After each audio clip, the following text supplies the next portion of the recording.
Hi friends, welcome back to Manthan's vlog. ನಾನು ಕಲಾ. ಎಲ್ಲರೂ ಹೇಗಿದ್ದೀರಾ ಸ್ನೇಹಿತರೆ? ತುಂಬ ದಿವಸನೇ ಆಗಿತ್ತು ಅಲ್ವಾ ವ್ಲಾಗ್ ಹಾಕಿ. ಹೌದು, ವೀಡಿಯೋಸ್ ಎಲ್ಲ ಮಾಡಿಟ್ಟಿದ್ದೆ, ಬಟ್ ಎಡಿಟ್ ಮಾಡಿ ವಾಯ್ಸ್ ಓವರ್ ಕೊಡೋದಕ್ಕೇ ಟೈಮ್ ಸಿಗ್ತಾ ಇರಲಿಲ್ಲ. ಈಗೆಲ್ಲ ಸ್ವಲ್ಪ ಫ್ರೀ ಆಗಿರೋದ್ರಿಂದ ಸರಿ ಸಾಕು, ಇಷ್ಟು ದಿವಸ ಬ್ರೇಕ್ ಆಗಿರೋದು ಸಾಕು, ಇನ್ಮೇಲಾದರೂ ಡೈಲಿ ವ್ಲಾಗ್ನ ಹಾಕೋದಕ್ಕೆ ನಾನು ಪ್ರಯತ್ನ ಪಡ್ತೀನಿ ಸ್ನೇಹಿತರೆ. ಹೊಸ ವರ್ಷ ಆಯಿತು, ಸಂಕ್ರಾಂತಿ ಬಂತು, ಶಿವರಾತ್ರಿ, ಈಗಾಗಲೇ ಯುಗಾದಿ ಹಬ್ಬ.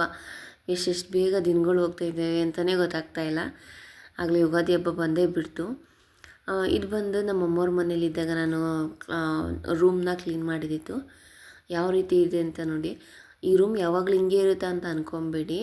ನಮ್ಮಮ್ಮ ಹೆಂಗಿದ್ರು ಕ್ಲೀನ್ ಮಾಡ್ತಾರಲ್ಲ ಅಂತ ಹೇಳ್ಬಿಟ್ಟು ನಾವು ಅಷ್ಟೊಂದಾಗಿ ಬಟ್ಟೆಗಳಾಗಿರ್ಬೋದು ಮಡ್ಚಿಕ್ಕೋದು ಅದೆಲ್ಲ ಹಂಗೆ ಬಿಟ್ಬಿಟ್ಟಿದ್ರು.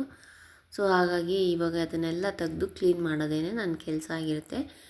ನಾನೇನು ಮಾಡಿದೆ ಅಂದರೆ ನಮ್ಮ ಅಮ್ಮನ ಮನೆಗೆ ಹೇಳಿದೆ, ನಾನು ಆಲ್ರೆಡಿ ಹಳೆ ವ್ಲಾಗಲ್ಲಿ ನಮ್ಮ ಅಮ್ಮನ ಮನೆಗೂ ನಾನು ಹೋಗಿ ಹಿಂಗೆ ಕ್ಲೀನಿಂಗ್ ಎಲ್ಲ ಮಾಡಿಕೊಡ್ತೀನಿ ಅಂತ. ಒಂದೊಂದು ದಿವಸ ಒಂದೊಂದು ತೊಗೊತೀನಿ. ಫಸ್ಟ್ ಅಡುಗೆ ಮನೆಯದೆಲ್ಲ ಕೆಲಸ ಮುಗಿಸ್ಕೊಂಬಿಟ್ವಿ. ಈಗ ರೂಮಿಂದು ಒಂದು ದಿವಸ ಒಂದು ರೂಮ್ ಆದರೆ ಇನ್ನೊಂದು ದಿವಸ ಇನ್ನೊಂದು ರೂಮು. ನಾನೇನು ಗೊತ್ತಾ, ಜಾಸ್ತಿ ಸ್ಟ್ರೆಸ್ ತೊಗೊಳೋದಿಲ್ಲ ಸ್ನೇಹಿತರೆ. ಏನು ಅಂದರೂ ಎಲ್ಲ ಕೆಲಸನೂ ಒಂದೇ ದಿವಸ ಮಾಡಿಬಿಟ್ಟು ಇನ್ನೊಂದು ದಿವಸ ಮಲ್ಕೊಂಬಿಡೋದು, ಆ ರೀತಿಯಾದಂಥದ್ದು ಮಾಡೋಕ್ಕೆ ಹೋಗಬಾರ್ದು. ಒಂದೊಂದು ದಿವಸ ಒಂದೊಂದು ಕೆಲಸಗಳು. ಒಂದು ವಾರ ಇದೆ ಅನ್ನಂಗೆ ಸ್ಟಾರ್ಟ್ ಮಾಡಿ, ಇಲ್ಲ ಇನ್ನೂ ಒಂದು ವಾರ ಹೆಚ್ಚಿಗೆ ಅಂದರೆ 2 ವಾರ ಇರೋ ಹಂಗೆ, ಆ ರೀತಿಯಾಗಿದ್ದಾಗ ನಾವು ಒಬ್ಬರೇ ಇರ್ತೀವಿ, ಯಾರೂ ಹೆಲ್ಪ್ ಇರಲಿಲ್ಲ. ಸೊ ಆ ರೀತಿ ಇದ್ದಾಗ ನಾವು ಹೀಗೆ ಮಾಡ್ಕೊಬೇಕು. ಈ ರೂಮು ಕೆಳಗಡೆ ಇದೆ. ಇದು ನಾನು ಹೋದಾಗ ನಾನು ಸ್ಟೇ ಆಗೋದಕ್ಕೆ ಆ ರೂಮ್ನ ಯೂಸ್ ಮಾಡ್ಕೊತೀನಿ. ಸೊ ಇಲ್ಲಿ ಎಲ್ಲ ಬಟ್ಟೆಗಳೆಲ್ಲ ಒಗ್ದು ಹಾಕಿದ್ರಲ್ಲ, ಅದನ್ನೆಲ್ಲ ಮಡಚಿ ನೀಟಾಗಿ ಎತ್ತಿಡ್ತಾ ಇದ್ದೀನಿ. ಇನ್ನು ನೋಡಿ, ಇದು ಕಬೋರ್ಡಲ್ಲಿ ನನ್ನ ತಮ್ಮನೋ ಬಟ್ಟೆಗೆ ಜಾಸ್ತಿ ಇರ್ತವೆ. ಅವನು ಆಫೀಸ್ಗೆ ಹೋಗ್ಬೇಕಾದ್ರೆ ಇಲ್ಲೇ ಕೆಳಗಡೆ ಬಂದೇ ರೆಡಿಯಾಗಿ ಹೋಗೋದು. ಸೊ ಮೇಲ್ಗಡೆ ಅವ್ನ ರೂಮಲ್ಲಿ ಯಾವ ಬಟ್ಟೆಗಳಿರೋದಿಲ್ಲ, ಇದೇ ರೂಮಲ್ಲೇ ಜಾಸ್ತಿ ಇರೋದು. ಡೈಲಿ ಯೂಸಸ್ ಆಗಿರ್ಬೋದು, ಹಾಗೆ ಆಫೀಸ್ ವೇರ್ಸ್, ಶರ್ಟ್ಸ್ ಪ್ರತಿಯೊಂದನ್ನು ಇಲ್ಲೇ ಇಟ್ಕೊತಾನೆ. ನಾನು ಬಂದಾಗೆಲ್ಲ ನೀಟಾಗಿ ಸೆಗ್ರಿಗೇಟ್ ಮಾಡಿಕ್ತೀನಿ. ಅಂದರೆ ಟೀ ಶರ್ಟ್ಸ್ ಒಂದು ಕಡೆ, ಶರ್ಟ್ಸ್ ಒಂದು ಕಡೆ, ಪ್ಯಾಂಟ್ಗಳು, ಜೀನ್ಸ್ ಪ್ಯಾಂಟ್ ಒಂದು ಕಡೆ, ಫಾರ್ಮಲ್ಸ್ ಒಂದು ಕಡೆ, ಆ ರೀತಿಯಾಗಿ ಮಾಡಿ ಇಟ್ಟಿರ್ತೀನಿ. ಮತ್ತು ನೆಕ್ಸ್ಟ್ ಟೈಮ್ ಬರೋ ಅಷ್ಟರಲ್ಲಿ ಅದೆಲ್ಲ ಹಂಗೆ ಆಗಿರುತ್ತೆ, ಚಲಪಿಲಿ ಥರ. ಅದೇನೋ ನಾನು ಹೇಳ್ತೀನಿ ಅವನಿಗೆ ನೀಟಾಗಿ ಮಡಿಕೊಳ್ಳೋ ಅಂತ, ಬಟ್ ಅವನು ಅದನ್ನು ಮಾಡೋದೇ ಇಲ್ಲ. ನಿಮ್ಮ ಮನೆಯಲ್ಲೂ ನಿಮ್ಮ ತಮ್ಮಂದಿರು ಹಿಂಗೇನೇನಾ ಕಮೆಂಟ್ ಮಾಡಿ ತಿಳಿಸಿ. ಅವನಿಗೂ ಗೊತ್ತಾಗೋಗ್ಬಿಟ್ಟಿದೆ, ಹೆಂಗಿದ್ರು ನಮ್ಮ ಅಕ್ಕ ಬಂದರೆ ಎಲ್ಲ ಕ್ಲೀನ್ ಮಾಡಿಬಿಟ್ಟು ಹೋಗ್ತಾಳೆ ಅಂತ. ಏನು ಕ್ಲೀನ್ ಮಾಡ್ತೀನೋ ಬಿಡ್ತೀನೋ, ಬಟ್ ಅವನೊಂದು ಕಬೋರ್ಡಲ್ಲಿ ಅವ್ನ ಬಟ್ಟೆಗಳು ಮಾತ್ರ ನೀಟಾಗಿ ಜೋಡಿಸ್ಬಿಟ್ಟು ಹೋಗ್ತೀನಿ. ಅದೇನೋ ಮೆಸ್ಸಿಯಾಗಿ ಇಟ್ಕೊಂಡ್ರೆ ನನಗೂ ಅದು ಇಷ್ಟನೇ ಆಗೋದಿಲ್ಲ. ಇನ್ನು ಕೆಳಗಡೆ ಸ್ಟೆಪ್ಸಲ್ಲಿ ಚಾಪೆ ಆಗಿರ್ಬೋದು ಮತ್ತು ಮ್ಯಾಟ್ಗಳು ಅದೆಲ್ಲ ಇಟ್ಟೆ ನೀಟಾಗಿ ಫುಲ್ಲು ಈ ಕಡೆ ಸೈಡು ಎಲ್ಲ ಕ್ಲೀನಾಗಿ ಜೋಡಿಸ್ಕೊಂಡೆ. ಇನ್ನು ಈ ಕಡೆ ಬಂದು ಈ ಕಡೆ ಏನು ಜಾಸ್ತಿ ಬಟ್ಟೆಗಳಿರಲ್ಲ, ಆ್ಯಸ್ ಇಟ್ ಈಸ್ ನಮ್ಮ ಮಾತ್ರ ಇರುತ್ತೆ. ನನ್ನದಾಗಿರ್ಬೋದು, ಮಕ್ಕಳದಾಗಿರ್ಬೋದು. ನಾನು ನಮ್ಮ ಮನೆಗೆ ಹೋಗಬೇಕು ಅಂದರೆ ಯಾವುದೇ ರೀತಿಯಾದಂಥ ಬಟ್ಟೆಗಳಾಗಿರಲಿ, ಪ್ರತಿಯೊಂದು ಪೌಡ್ರು ಬಟ್ಟೆಯಿಂದ ಹಿಡಿದು ನಾನು ಒಂದು ಎಕ್ಸ್ಟ್ರಾ ಅಲ್ಲಿ ಇಟ್ಟೇ ಇರ್ತೀನಿ. ಹೋಗ್ಬೇಕಾದ್ರೆ ತೊಗೊಂಡೋಗೋದು ಆ ಥರ ಅಲ್ಲಿ ಮಾಡೋದಿಲ್ಲ. ಇನ್ನು ಇದು ನೋಡಿ, 2014 ನನ್ನ ತಮ್ಮಂಗೆ ಬ್ಲ್ಯಾಕ್ ಬೆಲ್ಟ್ ಸರ್ಟಿಫಿಕೇಟ್ ಬಂದಿದೆ. ನಮ್ಮ ಅಪ್ಪಂಗೆ ಈ ಅರ್ಜುನ್ ಸರ್ಜಾ ಅವ್ರದ್ದು ಸ್ಟಂಟ್ ಇರ್ತಲ್ಲ, ಅಂದರೆ ಅವರು ಕರಾಟೆ ಆಗಿರ್ಬೋದು, ಯೋಗ ಆಗಿರ್ಬೋದು, ಅದೆಲ್ಲ ತುಂಬ ಇಷ್ಟ ಆಯಿತು. ಅದಕ್ಕೋಸ್ಕರ ನನ್ನ ತಮ್ಮನ ತೊಗೊಂಡೋಗಿ ಕರಾಟೆ ಕ್ಲಾಸ್ಗೆ ಹಾಕಿದ್ರು. ಸರಿ, ಅವನಿಗೂ ಇಷ್ಟ ಆಯಿತು, ಅವನು ಇಂಟ್ರೆಸ್ಟಿಂದ ಎಲ್ಲ ಚೆನ್ನಾಗೇ ಕಲಿತ. ಹಾಗೆಯೇ ನನಗೆ ಒಂದು ಕಿಕ್ ಕಲಿಬೇಕು ಅಂತ ಆಸೆ ಇತ್ತು. ಅಂದರೆ ಈ ಕಾಲು ನಾವು ನಿಂತಿರ್ತೀವಿ, ಸ್ಟ್ರೈಟಾಗಿ ನಿಂತ್ಕೊಂಡು ಆಪೋಸಿಟ್ ಪರ್ಸನ್ಗೆ ತೋಳಿರುತ್ತಲ್ಲ ಅಲ್ಲಿಗೆ ಕಾಲಿಂದ ಒದೆಯೋದು. ಅದೊಂಥರ ಬೆಂಡಾಗಿ ಅದೇನೋ ಒಂಥರ, ನನಗೆ ಆ ಕಿಕ್ಕ ಹೆಸರು ನಿಜವಾಗ್ಲೂ ಗೊತ್ತಿಲ್ಲ. ಗೊತ್ತಿದ್ದರೆ ಹೇಳ್ತಿದ್ದೆ, ಮರ್ತೋಗ್ಬಿಟ್ಟಿದ್ದೀನಿ ನಾನಾಗಲೇ. ಸೊ ಅದು ಕಲಿಬೇಕು ಅಂತ ತುಂಬ ಆಸೆ ಇತ್ತು. ನನ್ನ ತಮ್ಮ ಸರಿ ಕಲಿಸ್ತೀನಿ ಅಂತ ಹೇಳಿ ಅವ್ನು ಕಲಿಸೋದಿರಲಿ, ಹೊಡೆದು ಕೈಯೇ ನೋವು ಬಂದ್ಬಿಡೋದು, ಹಂಗೆ ಮಾಡಿಬಿಡೋನು. ಈ ರೀತಿಯಾದಂಥ ಒಂದು ಸನ್ನಿವೇಶ ಇತ್ತು. ಕಾಮಿಡಿ ಜಗಳನೂ ಆಡ್ತಿದ್ವಿ, ತಮಾಷೆನೂ ಮಾಡ್ತಿದ್ವಿ.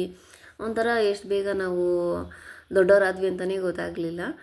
ಹಾಗೆ ನಾನು ಎಲ್ಲ ಪ್ರತಿಯೊಂದು ಐಟಮ್ಸ್ ಎಲ್ಲ ತೆಗ್ದು ಈಚೆ ಇಟ್ಟಿದ್ದೀನಿ.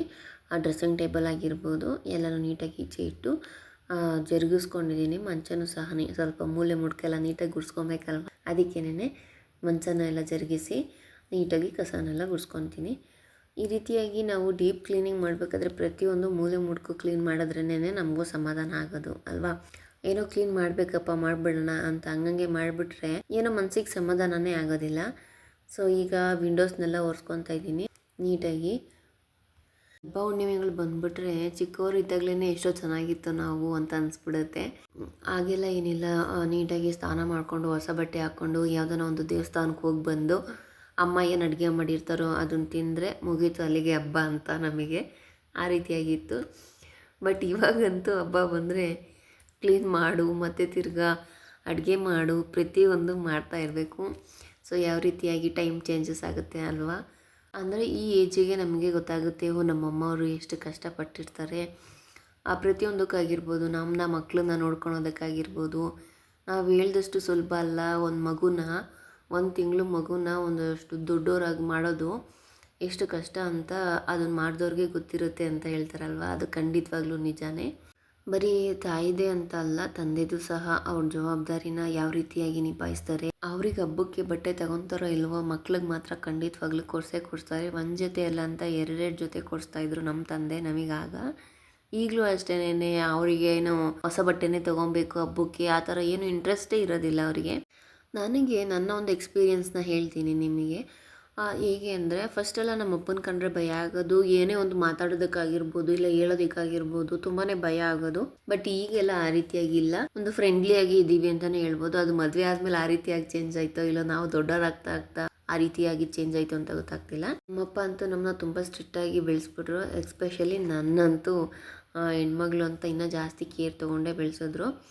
ಒಂದೊಂದ್ಸತಿ ಏನಾಗುತ್ತೆ ಗೊತ್ತಾ, ಅತಿಯಾದ ಪ್ರೀತಿ ಅಮೃತಕ್ಕೆ ಸಮಾನ ಅಂತಾರಲ್ಲ, ಆ ರೀತಿಯಾಗಿ ನಮ್ಮಪ್ಪ ನಾನು ಎಲ್ಲನ ಹೋದಾಗ ಒಂದು 10 ನಿಮಿಷ ಲೇಟ್ ಆಯಿತು ಅಂದ್ಕೊಳ್ಳಿ, ಆಗಲೇ ಅದಕ್ಕೇ ಕೋಪ ಮಾಡ್ಕೊಂಬಿಡೋರು.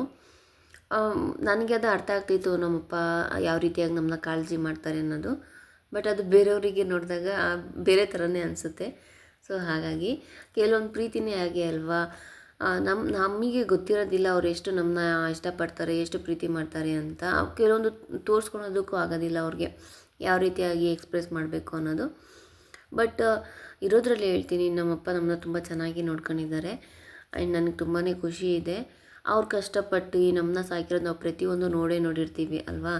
ನಮ್ಮಪ್ಪ ಅಂತ ಅಲ್ಲ, ಪ್ರತಿಯೊಬ್ಬರೂ ಆ ರೀತಿಯಾದಂಥ ರೆಸ್ಪಾನ್ಸಿಬಿಲಿಟೀಸ್ನ ನಿಭಾಯಿಸಿರ್ತಾರೆ.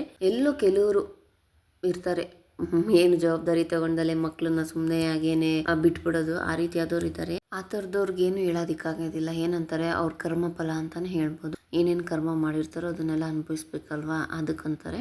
ಇನ್ನು ನಾನು ಈ ವಿಂಡೋಸ್ ಎಲ್ಲ ನೀಟಾಗಿ ಒರೆಸ್ಕೊಂಡು, ಹಾಗೆ ಡ್ರೆಸ್ಸಿಂಗ್ ಟೇಬಲ್ ಅದನ್ನು ಸಹ ನೀಟಾಗಿ ಕ್ಲೀನ್ ಮಾಡಿಕೊಂಡು, ಈಗ ಲಾಸ್ಟಾಗಿ ನೀಟಾಗಿ ಎಲ್ಲ ಮಾಪ್ ಮಾಡಿಕೊಂಡೆ, ನೆಲ ಎಲ್ಲ ಒರೆಸ್ಕೊಂಡಿತ್ತಾಯಿತು.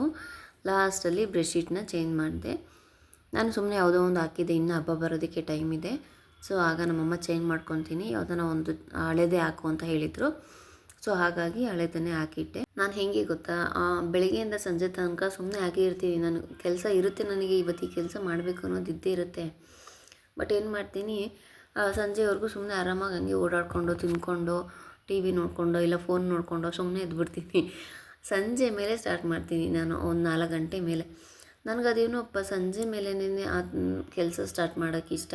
ಆ ಥರ ಬರೀ ನಮ್ಮ ಅಮ್ಮನ ಮನೇಲಿ ಅಷ್ಟೇಪ್ಪ ಮಾಡೋದು, ನಮ್ಮ ಅತ್ತೆ ಮನೇಲೆಲ್ಲ ಮಾಡಲ್ಲ. ಆಮೇಲೆ ಅಲ್ಲೂ ನನಗೆ ಮಾಡ್ತಾಳೆ ಅಂತ ಅನ್ಕೊಳಕ್ಕೆ ಹೋಗಬೇಡಿ. ಸೊ ಇವತ್ತು ಈ ರೂಮ್ ಕ್ಲೀನ್ ಆಗಿದೆ. ಇನ್ನೇನಿದ್ರು ಒಂದು ಪಿಲ್ಲೋಗೆ ಕವರ್ ಹಾಕ್ಬಿಟ್ಟು ಹಾಕಿದ್ರೆ ಮುಗೀತು. ನೀವು ಸಹ ಯಾರೆಲ್ಲ ಹೀಗೆ ಹೋಗಿ ಅಮ್ಮನ ಮನೆಗೆ ಹೋಗಿ ಅವ್ರಿಗೂ ಹೆಲ್ಪ್ ಮಾಡಿ ಬಂದು ತಿರ್ಗಾ ಮತ್ತೆ ನಿಮ್ಮ ಮನೆಯಲ್ಲೂ ಕೆಲಸ ಕಾರ್ಯ ಮಾಡ್ಕೊಳ್ತೀವಿ. ಕಷ್ಟ ಇರುತ್ತೆ ಹೌದು, ಆದ್ರೂ ಮನಸ್ಸಿಗೆ ಸಮಾಧಾನ ಇರುತ್ತೆ. ನಮ್ಮ ಅಮ್ಮಂಗೆ ಇಷ್ಟ ಆದರೂ ನಾವು ಹೆಲ್ಪ್ ಮಾಡೋದ್ವಲ್ಲ ಅಂತ ಹೇಳಿ ಕಮೆಂಟ್ ಮಾಡಿ ತಿಳಿಸಿ, ನಿಮಗೆ ಇದರಲ್ಲಿ ಯಾವ ರೀತಿಯಾದಂಥ ಒಂದು ಅನಿಸಿಕೆಗಳನ್ನಿರುತ್ತೆ ಅನ್ನೋದ್ರ ಬಗ್ಗೆ. ಐ ಹೋಪ್ ನಿಮಗೆ ಈ ವಿಡಿಯೋ ಇಷ್ಟ ಆಗಿರುತ್ತೆ ಅಂತ ಅಂದ್ಕೊತೀನಿ. ಇಷ್ಟ ಆಗಿದರೆ ಪ್ಲೀಸ್ ಲೈಕ್ ಮಾಡಿ. ಹಾಗೆ ಇನ್ನೂ ಯಾರೆಲ್ಲ ನನ್ನ ಚಾನಲ್ನ ಸಬ್ಸ್ಕ್ರೈಬ್ ಮಾಡದೆ ನೋಡ್ತಾ ಇದ್ದೀರೋ ದಯವಿಟ್ಟು ಸಬ್ಸ್ಕ್ರೈಬ್ ಮಾಡಿ ನನಗೆ ಸಪೋರ್ಟ್ ಮಾಡಿ ಅಂತ ಕೇಳ್ಕೊತೀನಿ. ಇನ್ಮೇಲೆ ಡೈಲಿ ವ್ಲಾಗ್ಸ್ ಖಂಡಿತವಾಗ್ಲೂ ಒಂದು ದಿವಸ ಎಲ್ಲೋ ಹೆಚ್ಚು ಕಮ್ಮಿ ಒಂದು ದಿವಸ ಮಿಸ್ ಆಗುತ್ತೆ. ಒಂದು ಜಾಸ್ತಿ ಬ್ರೇಕ್ ತೊಗೊಳಲ್ಲ ಅಂತ ಹೇಳ್ತೀನಿ. ರೂಮ್ ಈಗ ನೋಡೋದಕ್ಕೆ ಎಷ್ಟು ಕ್ಲೀನ್ ಆಗಿದೆ ಅಲ್ವಾ. ಸೊ ಮತ್ತೆ ಸಿಗೋಣ ಮುಂದಿನ ವ್ಲಾಗಲ್ಲಿ. Until then take care. Thanks for watching. ಧನ್ಯವಾದಗಳು.